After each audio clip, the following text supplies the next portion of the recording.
গাজীপুর জেলা শ্রীপুর উপজেলা মাওনা ইউনিয়নে বাচ্চা সাহেবের বাড়িতে বাৎসরিক ওরস মাহফিল ব্যাপক আয়োজনে পালিত হয়েছে। বিস্তারিত দেখুন নিজস্ব প্রতিনিধি নূর হোসেন সুমনের প্রতিবেদনে।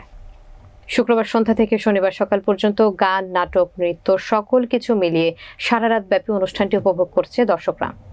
অনুষ্ঠান উপভোগ করেছেন হাজার হাজার দর্শকবৃন্দ। অনুষ্ঠান চালু হওয়ার পূর্বে জেলা, উপজেলা, ইউনিয়ন এবং ওয়ার্ড সহ অনেক নেতারাই বক্তব্য রেখেছেন।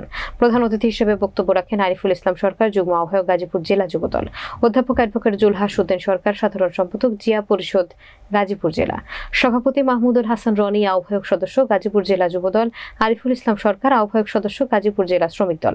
সম্মানিত অতিথি মোহাম্মদ জিয়াউল করিম মোড়ল, সিনিয়র যুগ্ম সম্পাদক গাজীপুর জেলা ছাত্রদল এবং আহ্বায়ক শ্রীপুর উপজেলা ছাত্রদল। প্রধান বক্তা আমিনুল ইসলাম সরকার, সদস্য সচিব শ্রীপুর উপজেলা ছাত্রদল। বিশেষ বক্তা মোহাম্মদ নাসিম মন্ডল, সাবেক ছাত্রনেতা গাজীপুর জেলা ছাত্রদল। বিশেষ অতিথি হিসেবে উপস্থিত ছিলেন মুজ্জ্বল হোসেন, বিশিষ্ট সমাজসেবক এবং MD Azizul group, Nuruzzaman Jamil, senior যুগ্ম আহ্বায়ক মাওনা ইউনিয়ন বিএনপি, আলী আকবর, সম্মানিত সদস্য মাওনা ইউনিয়ন বিএনপি সহ আরও অন্যান্য নেতৃবৃন্দ।